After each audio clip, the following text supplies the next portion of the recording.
ነብይ ለመሆን አንዱ እዚህ ዘመን ነብይ ለመሆን አንዱ ትልቅ መስፈርት መሀይም ነው። በመሬት ምንም አትፈራም፣ ምንም አትፈራ። ህግ ይጠይቀኛል ምናምን አትል። ብር ይባዛል አባዛለሁ ስትል ብሔራዊ ባንክ እንደሚጠይቅ እንኳን አታውቅም። አለመማር እንዴት ጥሩ እንደሆነ ገብቶሃል? ምን ብሔራዊ ባንክ ይጠይቀኛል ብለህ አታውቅ። በህግ የሚያስጠይቁ ነገሮች አሉ። ብዙዎቹ ማቃቸው ልጆች አያውቁም። ይሄ እኮ በህግ ያስጠይቀዋል አሉ። ኧረ እዚሁ ከተማ ላይ አንዱ አምጡ ብራችሁ ሙሉ 50 ብር 100 ብር ሃሌሉያ በብር ላይ እንነክሳለን። ብሩ ላይ ቆም አምጡ ብር 100 ብር 50 በህግ እኮ ያስጠይቃል። በህግ ያስጠይቃል። ብር ላይ መቆም፣ ብር የቀደድክ ሰርግ ላይ መበተን። እኔ ሰፈር የታሰሩ ሰዎች አውቃለሁ። ብር ስላላቸው ልጃቸውን ሲድሩ ይሄን የደርግ 100 ብር የበሱ እንትን ሲሉ እስር ቤት ገቡ። አባትየው የሰርጓ ቀን እስር ቤት ገቡ። ሰው ሲያነሳ የተቀደደ ብር። የኛ ብራዘራችን ፕሮፌት እንትና ታህታ ብር ላይ ቆመ። ችግሩ እዛም ጋር ያለው የህግ አካል ይሄን ማያውቅ ከሆነ ነው እንጂ በህግ አእምሮ ቢኖርህ እንደዛ አታደርግ። እናቴ እስር ቤት ነው የሚከቱኝ ትላለህ። ችግሩ ዛሬ ሁሉም በራሱ ዓለም ስለሆነ ማንም ይዘህ የለም፣ ግን ወንጀል ነው። ከዛ በኋላ ያየነው አይነ መጭማጫ ነው። ጥቅስ አጣቅሰናል። በማርቆስ ወንጌል ላይ ምን ማለት ነው? በኢየሱስ ዕውቀት ተነክቶ በኢየሱስ እጅ ተነክቶ ተዳሶ ደህንነት የተማረ ልጅ ደህንነት ተምሮ ተጠምቆ ግን ብዙ ያልቆየ ነው። መንፈሳዊ ነገር ትንሽ ገብቶታል፣ ግን አጥርቶ ማየት። የመጀመሪያው እውር ነው ያየነው። እውር ጭራሽ ክሪስቶሎጂ ማየት ነው። ኢየሱስ ማን ነው ላይ መልስ የሌለው እውር። በኢየሱስ አምኗል፣ ድኗል፣ ካህን ሆኗል። ግን ስለ ኢየሱስ ማንነት ቢጠየቅ ፍጥጥ የሚል ኢየሱስ ክርስቶስ ማን ነው ሲሉት ፓስተር ጋር ልደውል ፓስተሬ ኢየሱስ ማን ነው የሚለው እሱ እውር ነው። እሱን አጥነተናል። ክሪስቶሎጂ ማያውቅ ሁዝ ክራይስት የሚለው የማይመልስ ሰው እሱ እውር ነው ብለናል። በዚህኛው ግን አይነ መጭማጫ ትንሽ ተምሯል ብሏል። ግን አይነ መጭማጫ ማለት በደንብ የማያውቅ ብለርድ ነው። ማርቆስ ወንጌል ላይ ታያለ ሲለው ሰዎች እንደ ዛፍ ሲመላለሱ ያሉ ይላል። እኛ የሚመላለስ ዛፍ በዓለም ላይ የለም። ስለዚህ ሰውየው የሚናገረው ላይ ራሱ ችግር አለ። እንደ ዛፍ አይመላለስም። ዛፍ የቆመ ተክል ግን የሆነ የሚመላለስ ነገር አይቷል አለ። በቃ ትንሽ አይቷል። ሃሌሉያ ጥሩ ነው። ጌታ ይመስገን። በተለይ ኮንፈረንስ ሰሞን ብዙ ሰው ነው አይኑ ትንሽ ማየት የሚጀምረው እና መንገድ ላይ ሁሉ እየዘመሩ ይሄዳሉ አልኩ፣ እየሰበኩ ይሄዳሉ አልኩ። ኦቅ ይላል፣ ግን በደንብ ማጥራት ይፈልጋል። እዛው ጋር አንዱ አስቆሞ በማርቆስ ወንጌል ላይ እና በሉቃስ ምናምን ሲል መመለስ መቻል። ድሮ ኦርቶዶክስ እያለን እኔና አሁን በጌታ ሆኗል አንድ ወንድማችን እና እሱ እኔ ሆነን የተሰበሰብንና የት ሄድን መሰለኝ? እዚህ አዌቱ መናፈሻ ውስጥ ጆቫ ዊትነሶች ሰው ይሰብካሉ። መናፈሻ ሊዝናና የሚገባው እዛ ነበር የሚሰብኩት። እየገቡ በየቆም ሄድን። እኔ እንደውም ነጠላይ እንዳረኩ ነው ትዝ ግን ሄድን ልንከራከር። እኔ አንድ 5 ጥቅስ አውቃለሁ ኢየሱስ አምላክ ነው የሚለውን። በቃ ስንጨርስ የለም ማለት ነው እና ሄድን። ለመመለስ ነው ጆቫዎች። መጥፎ ነው አይነ መጭማጫ መሆን። 5 ጥቅስ ነች ያለችኝ። እነሱም እኔን ተማምነው ነው ልጆቹ ለን በእድሜ ከኔ ይበልጣሉ በእርግጥ እና ምናምን ሄድን። ክርክር አወጣን። ከዛ አለውና እዚህ ጋር ምላክ ነው አልኩና ተኩሼ ጨረስኩ። ምናልባት ያኔ 16 ዓመት 16 እና ነጠላዬ ግን ተጠቅልሎ በቃ ከዛ ከኔ ጋር ሄዱት። እሱም ጥቅስ የለም ጆባዊት ነሱ ኦሬዲ እነዛ እሱ የሚያወጣቸውን ከ100 በላይ ጥቅሶች በደንብ ያውቃቸዋል እና እኛን እያየ ነው የሚያወጣው። ይኸውልህ አሁን እዚህ ጋር ይኸውልህ እና እኛን እያየ እና ይኸውልህ እዚህ ጋር ይለናል እና ሲል አለቀ።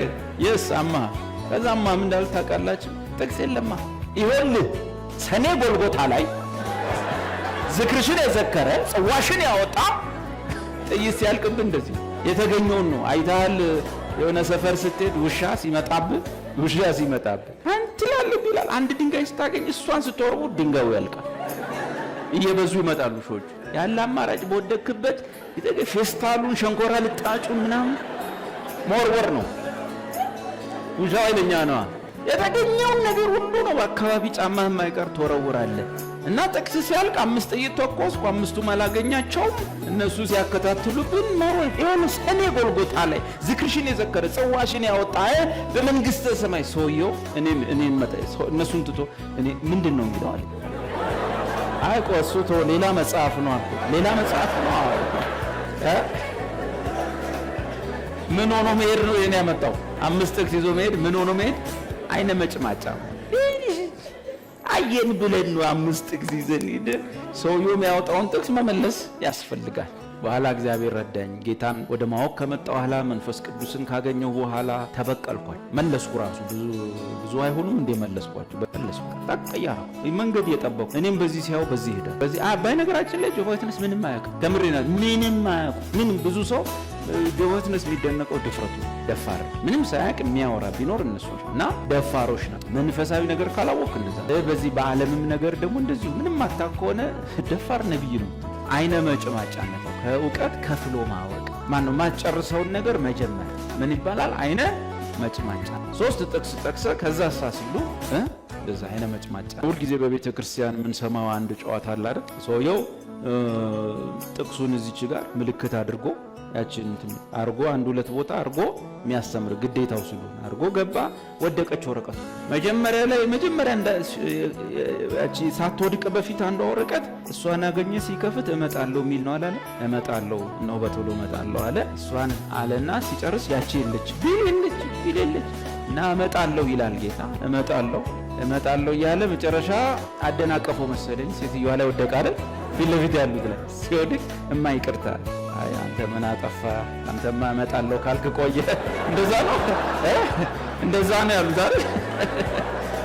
እመጣለሁ ጥቅሱ አለቃ። ወረቀቱ አጠፋች። አይነ ምንነት ነው መጭማጭ ጀመረ አላልቃለ ከየት ያምጣው? አይነ መጭማጫነት እንደዛ ማለት ነው። ቀጥሎ ምንድነው? ከአይነ መጭማጫነት እንደዛ ነው። በደም አንድ ነገር አጥርቶ አለመናገር፣ መደበላለቅ፣ ጸጋውን ከሕግ መደበላለቅ፣ አጥርቶ አለማየት። ፍርዶችን ለምሳሌ አሁን 5ቱ ፍርዶች ተምረናል። ጠቃሚ ነው። እነሱን ካለየው አይነ መጭማጫ ነው። የትኛው የት ጋር እንዳለ ይሄ ለየትኛው እንደሆነ በቸርች ውስጥ ታመጣውና ድብልቅልቁን አውጥተህ ሰው ኮንፊውዝድ ነው። ምንድነው? ድኛለሁ አልዳንኩም። እዚህ ጋር ድናችኋል፣ በጸጋው ድናችኋል፣ ማንም እንዳይመካ ከስራ አይደለም ይላል። እዚህ ጋር ደግሞ እያንዳንዳችን ፍርድ ወንበር ፊት ምንድነው ይሄ? አየህ፣ በልቶ በየስፍራው ይሄ እዚህ ጋር ነው፣ ይሄ ደግሞ የሚፈጸመው እዚህ ጋር ነው፣ ይሄ እንደዛ ነው ማለት ካልተቻለ አይነ መጭማጭ በድንግርግር በድንግዝግዝ ነገርን ግልጥ ባለማድረግ መኖር ማለት። ለዚህ ነው መዝሙሮች ላይ ይታያል አይነ መጭማጫነት። መዝሙሮች ላይ ከ10 መዝሙር ውስጥ 2-3 የሚጋጭ ይሆናል እርስ በርሳቸው። አንዱ ድኛለሁ ይላል፣ ቀጥሎ እዛው ካሴት ላይ እንጃልኝ መዳኔ ይላል፣ እዛው ጸድቅ ያለው ይላል፣ ቀጥሎ ደግሞ ተጠንቀቁ የሚል ደግሞ ነገር ይኖራል አንድ ካሴት ላይ ማለት። ይሄ ምንድነው? ሰውየው ድናችኋል የሚል ትምህርት ሰምቷል፣ ደግሞ እዚህ ጋር ወዮላችሁ የሚልም አንብበዋል። አላጠራም። ስላላጠራ መዝሙር አድርጎ ይሰራዋል። የሆነ ቸርች ለአገልግሎት ሲሄድ የሆነ አገልጋይ ደነናል፣ ጸድቀናል፣ ወርሰናል ሲል ማታ መጥቶ ይሄ ዘማሪ ግጥሙን ይጽፋል፣ ድኛለሁ። የሚቀጥለው ውር ሌላ ቸርች ይሄዳል። እዛ ደግሞ ወገኖቼ ወዮልን እኔስ ፈራሁ የሚል ሰባኪ ደግሞ ይሰማል። ከዛ ቤቱ ገብቶ ማታ ይጽፋል እኔስ ፈራሁ የሚል። ቁጥሩ ሲሞላለት ካሴት አድርጎ ያወጣዋል። ከሆነ ቸርች ድኛለሁ የሚል፣ ከሆነ ቸርች እንጃልኝ የሚል ካሴት ተደርጎ ይሰራል፣ ይወጣል። ያው እኛ ደግሞ እንደዛው አይነ መጭማጫ ከሆነ ሙሉን መዝሙር እንዘምር። እኛ እዚህ ቤት ማንዘምራቸው መዝሙሮች አሉ፣ እነሱም ያውቃሉ። አንዳንድ መዝሙሮች አንዘምር፣ የሚጣሉ መዝሙሮች አሉ እንላለን። አንዳንዱን ደግሞ እናስተካክላለን፣ ግጥሙን እናርማለን። ዘማሪው የራሱ ጉዳይ፣ ታዋቂ ዘማሪ ሊሆን ይችላል፣ ግን ግጥም ይታረማል። ግጥም መጽሐፍ ቅዱስ አይደለም። መጽሐፍ ቅዱስ ብቻ ነው ማይለወጥ ማይታረም። በተረፈ ከመጽሐፍ ቅዱስ ጋር የማይሄዱ ግጥሞች ይታረማል፣ የማይሄዱ ዜማዎች ይታረማል፣ የማይሄዱ ስንኞች ይታረማል። ማንም ቢዘምራቸው ማለት ነው። ለምሳሌ እግዚአብሔር ጸባዖት ምን በጸባዖት ያለ የሚል ሰምቻለሁ። የድሮ መዝሙር ይሁን ምናምን ብቻ ሰምቻለሁ። በጸባዖት ያለ ምናምን ነገር በጸባዖት ከፍ በል ምናምን በጸባዖት ያለ ሰምታችሁ አንደ በጸባዖት ተቀምጠህ ጸባዖት ላይ ተቀምጠህ በጸባዖት ተቀምጠህ እንደዚህ ይል ካለ ሰማይ መስሏቸው ነው። ጸባዖት ሰማይ መስሏቸው ይዘምራሉ። በጸባዖት ከፍ በል ተቀመጥ ምናምን እንደዚህ ነገር አለ። እንደዚህ ነገር መዝሙር የለም የሆነ ካስታውሳችሁ ልዘምሩ እንችላለን። ጸባዖት ምን ማለት ነው? ሰማይ ነው። ጸባዖት ምን ማለት ነው? ጸባዖት ማለት ሰራዊት ነው አይደል? ሰራዊት አርሚ ማለት ሰራዊት አርሚ ማለት እንጂ ሰማይ ማለት አይደለም። ሰማይ ማለት አይደለም። እንደዚህ ነገሮች ላይ ያጠኑ ምን ብሎ መስራት እንግዲህ እሱ ያመጣው ነገር። ሌላው ከሱ በኋላ ከአይነ መጭማጫ በኋላ እከካም ወይም ቋቁቻም የሚለው ባጭሩ በአዲሱ መደበኛ ትርጉም ምን ተብሏል? የቆዳ ህመም ያለበት ይላል። የቆዳ ህመም ያለበት። በዚህ በድሮ እከካም ቋቁቻም ያለው ማለት ነው። አዲሱ መደበኛ ትርጉም ይኖራል። አዲሱ መደበኛ ትርጉም ያገኛችሁት እከካም ወይም ቋቁቻም ነውረኛ ካህን አንዱ በሽታው አንዱ ችግሩ እከካም ወይም ቋቁቻምነት ነው ይላል ቅዱስ መጽሐፍ። ምን ማለት ነው? መደበኛ ትርጉም አዲሱ ወይ ሌላ ቀለል ያለ ትርጉም የቆዳ ህመም ያለበት የሚታይ ፊት ለፊት ላይ የሆነ የቆዳ ህመም ያለበት። ባጭሩ ምንድነው? ሰውን ስታየው መጀመሪያ የምታየው ገጽታው ነው፣ ፊቱን ነው፣ መልኩን ነው፣ ቆዳው ነው።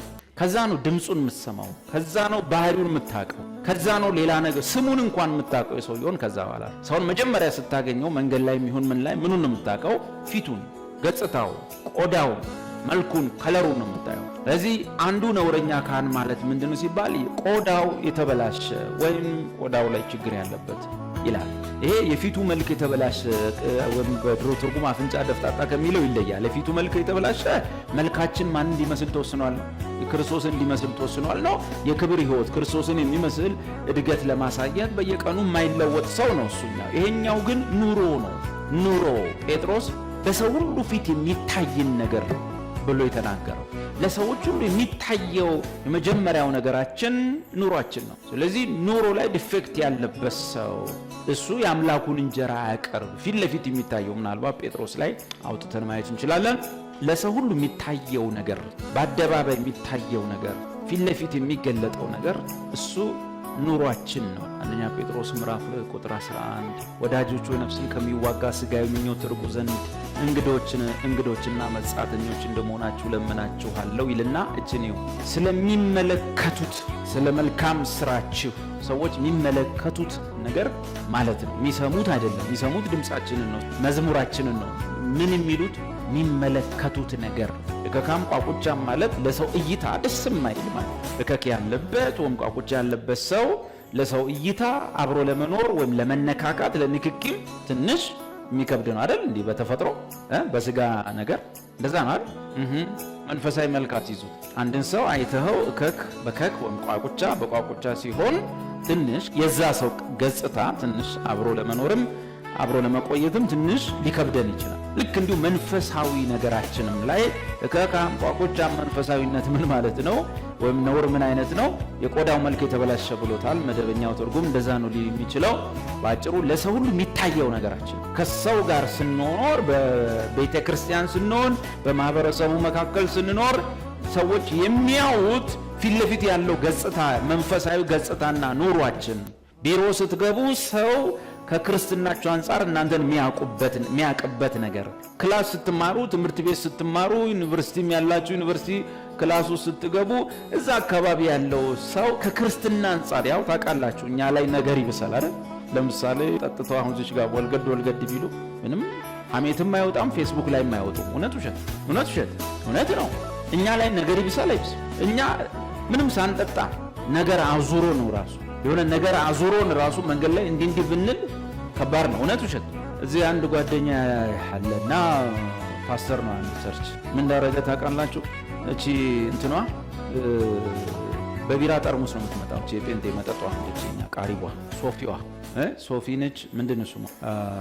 ብዙ አይነት ስም ነው ያላት አይደል? እሷ ንጉስ የሚባላል። ምንድነው ዋና ስሟ? ማልታ አለች ምናምን። እቺ ለስላሳዋ እሷ እግዚአብሔር ይስጠው መንግስት ለጴንጤ አስቦ ስላመረተ እንጂ እንደው ከሰው በታች ከሆነ ነበር። አሁን ቢያንስ እሱ ከሰው እኩል ትሆናለ። ጠርሙሷ አንድ ነዋ። ከዛ ሰርግ ቤት ላይ እሷን እየጠጣ አንዱ እንትን ሊለው ቢራ ያዘ ሊለው ማለት እና ልክ ሊያነሳው፣ ምክንያቱም ጽሑፍ ያለበት ፓርት ዞሮ ጠርሙሷ ብቻ ነች ያለችው። ቢያነሳው እንትን ነው የሚመስለው ቢራ ነው የሚመስለው። ከዛ ነገ ይለጥፍልህ። ልክ እንዲህ ሲዞር ሊያነሳው አዞረና ጽሑፏን እንደዚህ ብሎ ተነሳ። ጽሑፏን በግብዳ ሶፊ ትላለች እንዴ ብሎ አንሳኛ አለው። ገብቶሃል? ከባድ ነው። እኛ ላይ ብሳል። እነሱ ዋናውን እያንደቀደቁት እኛ በቢራ ጠርሙስ ውሃ ብንጠጣ እንኳን ከባድ አይደለም። እኛ ላይ ነገር ይብሳል አልኩ። እግዚአብሔር እኮ ምሕረት አድርጎልን ጠብቆን እኮ ነው። አቤት ምላስ፣ አቤት ምላስ። ድሮን ቤታቸው ልናደርሳቸው ስንል የሉም በቃ አልኩ፣ ሞተዋል። እና በራፋቸው አካባቢ ቆንጥር ነው አጥራቸውና ቆንጥር ውስጥ እንውጡ ስንል እንዳትነኩኝ ራስ ይወጣለሁ ብለው ምን እንደሚያሩት አቃል ይገባሉ ወደ ቆንጥሩ። ምን እያደረጉ ነው? እየወጣሁ ነው ይላል። ወደ ውስጥ እየገቡ እኮ ነው ምናምን። እንዳትነኩኝ ልትቀሙኝ ነው እንዳትነኩኝ። እሺ ውጡ እና የሚወጡ መስሏቸው ይገባሉ ቆንጥሩ። ምንም ይሄ ፌስቡክ ላይ ወጣ ገብቷል። እኔ ግን የገዛ እህቴ የስጋ እህቴን አቅፌ ቆጪ ላይ ቢሄድ አቃለሁ እዚሁ ነው የምትጀምሩት ወሬኞች። ጴንጤ ደግሞ የሴትና የወንድ ወሬ ማውራት ሌላ ወሬ ስለሌለው የመጠጥ ወሬ አያወራ። ማታ ጠጣን እንዳይል አይጠጣም ጴንጤ። ማታ በስማም ተደነሰ ምናምን እንዳይል አይደንስም ጴንጤ። በቃ እዚህ እህቴ መታ ስትስመኝ እናቴ ትቆጣታ። አንቺ ቤት እንዳይመስልሽ እዚህ ምናምን ተሳቃ ቁጭ ትላለች። ተሳቃ የገዛ እህቴ ለምን ጴንጤ ይታወቃል ወሬው እሱ በዛ ዙሪያ ነው ዜና። አንዳንዱ እንደውም ያጋባል ሳታገባ እንዴ አታውቅም እንዴ እጮኛ እኮ ነች እዚህ ፈርመው አሉ እንዴ ኧረ በኢየሱስ እቺ ትገባ ኢየሱስ ማላወቅሽ ያላችሁኝ ስላላችሁ እንደውም ካላችሁ በዚህ አጋጣሚ ይፈሩ። አንዳንድ ወንድሞች ምን ልትሸፍን ነው ልትሸፋፍንለት ነው ምኑ እንዴ እናውቃለን እኮ እንትና እጮኛው አይደለች እከሌ ኧረ እኛ ሳናቅ ሽማግሌ ሳናቅ አንቺ እንዴት ነው ያወቅሽው? አይ እንደው ዝም ብለን ልትሸፍንለት በይና አይደል። እርግጠኛ ሆኖ ከመሪ በላይ ከሽማግሌ በላይ ቤታቸው ሆኖ በሀሳባቸው የሚያፈራርመዋል። ውይ ጴንጤ ወሬ ማለት ሰው እኮ በቃ ተቀራርቦም እንዳይጠያየቅ አደረጋችሁት። እናንተ አንዳንዶቻችሁ በጊዜ አግብታችሁ ጨርሳችሁ ልጆቹ እንዳይቀራረቡ እንዳይጠያየቁ ሁሉ ነው የምትፈልጉ። በሰው ሁሉ ፊት የሚታየው ነገራችንን ነው የሚናገረው። ቋቁቻም እከካም መንፈሳዊነት ምንድን ሲባል ለሰው ሲታይ ደስ የማይል የኑሮ ዘይቤ ማለት ሲታይ ጴንጤ አይደለ እንዴ ምንድን ነው የሚባል። እንደሱ አይነት ሰው የአምላኩን እንጀራ አያቅርብ። ነውር አለበት። ጴንጤ ነው አይደላው በስመ አብ ምን ነው ጴንጤ ናት አይደላው በስመ ምንድን ነው የሚባል አይነት ሰው ሲሆን የአምላኩን እንጀራ አያቅርብ። ግን ይሄ ምንድነው ካላችሁ ካማችሁ ሰው እናንተ ትበልጣላችሁ። በምን እሱ የአምላኩን እንጀራ መብላት አልተፈቀደለትም። የቅዱሱን እንጀራ መብላት አልተፈቀደለትም። እናንተ ግን የአምላካችሁን የቅዱሱን የቅዱሰ ቅዱሳኑን እንጀራ መብላት ተፈቅዶላችሁ ስለሚመለከቱት ስለ መልካም ስራችሁ ክፉ እንደምታደርጉ በዚያ እናንተን በሚያሙበት ነገር ጴንጤን ሁሉ ጊዜ እንግዲህ እንዳሉ እንደዚህ ነው እዛ መሄዱት እንዲህ ሊሆኑ ነው እንደዛ ሊሆኑ ነው እዛ መሄዱበት ምክንያት ይሄ ነው እዛ መሄዱበት ምክንያት ይሄ ነው። ድሮ ደግሞ ሞኞች ደግሞ ምን ያህል እኮ እኛ እኮ በጣም መሀይም እንደነበር የሚታወቀው እዛ ከጣሪያ ላይ ሳንቲም ይበትናሉ ተብሎ እኮ ይነገር ነበር ለሰው። ምን ያህል ድንቁር ያለ እንደነበር ሰባኪው ይህን መስበኩ ተሰባኪውም ይህን ማመኑ ምን ያህል ማገናዘቢያ እንኳን እንደለ ጴንጤዎች ሳንቲም ይበትናሉ። ከዛ ደግሞ ሰው ምናምን አንዳንዱ ደግሞ ለስለላ ይገባል። ሁለት ሰዎች ገብተው ሁሉ የሆነ ቸርች የድሮ ጴንጤ ቸርች አሉ። ሁለት ቆስቲ ገብተው ምን እንደሚያርጉ እናያለን። ምን እንደሚያርጉ አረ ምናምን። ከዛ በኋላ እቺ ስጦታ መሰብሰቢያ ዕቃ ስትዞር አንደኛው በዚች ነው ሰው የሚያስነኩት ማለት ነው። ሰው እያስነኩ ቸርች የሚያስቀሩት በዚች ብሎ ሰብሳቢዋ ወደሱ ስትመጣ እንዳትነኪ አኛው ደግሞ ባደኛው ሌላ ቦታ ነው ያለው። ልክ ሲያመጡለት እንደዛ አላሰበም። ምንድነው ሰው ሁሉ እጁ የሚከተው ብሎ እጁን ሲከት ብር ነው አወጣና ብር እየሰጣችሁ ነው ለካ ምንም ብታረግ አሜቱ አይቀርልንም። ምንም ብታረግ ሲወጡ ነው እንግዲህ የሚነጋገሩት። አንተ ሊያስነኩኝ የሚያስነኩበትን እንዴት እያረጉ ሰውን ሁሉ ጴንጤ የሚያደርጉበትን ሊያስነኩኝ አይደለም እኮ ብር የሚያድሉበት ነው ለሰው አልወሰድክም እንዴ? በሁለቱም ወይ በማስነካት ወይ በብር በማደል እኛ ሰውን ክርስቲያን የምናደርግ ይመስላቸው። ሕፃን እያለን የነገሩ ነው የወላችሁ ልጆች መናፍቃን የሆነ ነገር ያስነካሉ። እዛው ነው። አሁን እኛ ሰፈር አንዲት ልጅ ነበረች እዚህ ሆት ብርሃን ቸርች ስትሄድ ውሻው አብሮ ተከትሏት ሄደ የነሱ። ከዛ በኋላ የሚበላ ነገር የጌታ ራት የሚበላ ነገር ለልጅቷ ሲሰጧት በዚህ ነው ሰው የምታስቀሩ ብላ ያዘችና ስትወጣ ለውሻው ሰጠችው። ውሻው ያንበላ ይሄው ከህይወት ብርሃን ቸርች አልነሳ ጴንጤ ሆኖ ቀረ። ሕፃን እያለን እኔም እሷም አንድ ሰንበት ተማሪ የሰማ ነው ሁሉ ጊዜ ጴንጤን ሳይ እላለሁ እኔ እኮ እግዚአብሔር ረድቶ እኔ በጉልበት እኮ ነው ታሽቼ ነው የወጣሁት። በደንብ አድርጎ ጌታ በደንብ አድርጎ አሽቶ አጋሽቶ ነው ያስወጣ እንጂ ሞጣ ጉዳይ ነው። ይሄን ሁሉ እየከተቱብን ነው ያደገው። በእውን አልሰማ ስለው በህልሜ እየመጣ በደንብ አድርጎ የሚያስፈሩ ከባድ ህልሞች ሰማይ ላይ የሚጻፉ ጽሁፎች በወርቃማ በጣም ጎልደን ቦል የፀሐይ ብርሃን በሚመስሉ ንባቦች ሁሉ አነበብ ጽሁፎቹ በስንት መከራ ነው የእናት ሀገር ፍቅር አለቀ ብሎኝ ማለት ነው። ከዛ ጌታው እንዴት እቺ ቸርች ግን ምናምን እያልኩኝ ጸልያለሁ። ከዛ ሳየኝ አንድ ቀን ደግሞ ጭራሽ መውጫ አካባቢ ላይ ነው እየተማርኩ ነው ዛ ቴዎሎጂና እንጂ ጌታው ነገር ሲሪየስ ነው ለወጣ ነው በጣም ሞዳታ። ከዛ በኋላ አንድ ወንዝ ክሊፉን አሳይ ወንዝ ጥልቀት አለው አይደል? ወደ ታች ጥልቀት አለው። እንደ በረሃ ወንዝ ዝርግ አይደለም። እንደዚህ ብቻ ጠበብ ያለ ጎርጎድ ያለ ወንዝ ነው። በጣም እንዲህ የተጥመለመለ የሚመጣ ነው። ረጅም ነው። እንዲህ ሳይ ውሃ የለው ግን ወንዙ እጅግ በጣም ጥንታዊ ወንዝ ነው። የቆየ ወንዝ ነው። በህልም ውስጥ ነው የቆየ ወንዝ። እንዲህ ሳይ የወንዝ ድንጋዮች ውስጥ አሉ ትንሽ ቋሪ ውሃዎች ቁጭ ብሏል። ወራጁ ግን ቋሪ ውሃዎች ምንድን ነው ጌታው ይላል። ይሄ አንተ ያለህበት ሃይማኖት ውሃ የለው። ታዲያ ቋሪው ምንድን ነው? ድሮ ውሃ ይሄድበት ነበር። ድሮ ትልቅ ውሃ ይሄድበት ነበር። በዚህ መሀል እያለው ፊት ለፊት ሜዳው ላይ እኔ እንደዚህ አይነት የውሃ ፍንዳታ ምናልባት በኖህ ዘመን የምድር ቀላያት ተቀደዱ ይላል። እንደዛ ሆኖ ሊሆን ይችላል። ፊልምም በምንም ግን አላየም። ከመሬት ውስጥ መሬቱ ተገልብጦ ተጎድሶ የሚወጣ የውሃ ኃይል ነገር አለ። ከመሬት ውስጥ ሲወጣ ደግሞ ከመሬት ውስጥ ይሄ ነው የማይባል ውድ አፈሮችና ማዕድናትን ይዞ ይገነፍልሃል። ከሩቅ ነው ማየው። ሜዳው ጋር እያየሁት ራሴን ውሃው ላይ አይሆን ይዞኝ ውሃው እልም ይላል እየፈነዳ አካባቢውን፣ አገሩን፣ ሜዳውን ዛፎች አሉ። ዛፎቹን ሁሉ ውስጥ እግራቸው ውስጥ እየገባ እያጥለቀለቀ ራሴን እላው ላይ አይሆን ይዞኝ ሄደ። ልም አለ እግዚአብሔር ይኸው ልምን እስካሁን ይዞኝ እንደሄደ ያው ክብር ለሱ ይሁን። በእውነት ይዞኝ ማዕድናቱ ሊነግራቸዋል። ከመሬት ውስጥ የሚያወጣው አፈሩ ራሱ የተለየ። አሁን እዚህኛው ላይ ሰዎች ወደ ክርስትና ስንመጣ እኛን የሚያሙበት ማዕት ነገር አለ። ስለዚህ ሰዎች በሚያዩን መልክ እቀቃም ቋቁቻም ሆኖ መታየት አያስፈልግም። ስለሚታየው ስለሚመለከቱት መልካም ስራችሁ ክፉ እንደምታደርጉ በዚያ እናንተን በሚያሙበት ነገር በሚጎበኝበት ቀን እግዚአብሔርን ያከብሩት ዘንድ በአሕዛብ መካከል ኑሯችሁ ማለት የሚታየው የሚመለከቱት ምናችሁን ነው? ኑሮህን ነው። ከዚህ በኋላ ቀረ መንገድ ላይ ሆነ ኢየሱስ ያድናል ጴንጤ ነው የሚለው። ሁሉም ሰው በነፍስ ውስጥ ጥማት አለ እና ያንን የሚሸፍነው የኛ የሚመለከቱት ነገር። በተረፈ ብናወራ ምናምን ኢየሱስ ትልን አይሰማህም። ከዚህ መደም አይሰሙም። በቃ አዩ ነው እዛ የሰበከው ጌታ መገናኛ ጋር ትላንት ወደ እየሰበከውና ሞባይሉን ላፋራ አይታል። የተሰረቀው ልጅ እዛው የሚሰብከው እዛ ወይኔ ሞባይሌ የሌባ መንፈስ በኢየሱስ ስም ወጋው። ሞባይሌ እዛው ተበላ። ስብከት ሳያልቅ እዛው እየወጋ እዛው ለአንድ ሞባይል ስብከት የሚያቋርጥ ሰው ማለት በቃ አይሰማም። ምንድነው የሚያደርግ? ኢትዮጵያ አቤት ሰባኪው እያለ ይቀርጻል። ሙድ ነው የሚይዝብህ። አሁን ኢየሱስ ያድናል ማይክሮፎን ይዘብስ ጮም እዛው የሌባ ሽታ ይሸተኛል ይላል። የሌባ ሽታ ሞባይሌ ወይኔ ሸሚዙን እንደዚህ ያደርግ ማኑጣ አለ ማኑጣ። ይሄ አይነ መጭማጫም ነው ድንክም ነው ሁሉንም ነው ይሄኛው። አይውርደታችን ተሳቀብን። ማንም አይሰማንም ከዚህ በኋላ ማንም የሚመለከተው ምንድነው? በደንብ ያነብሃል። ሰፈር በደንብ ነው የሚያነብህ።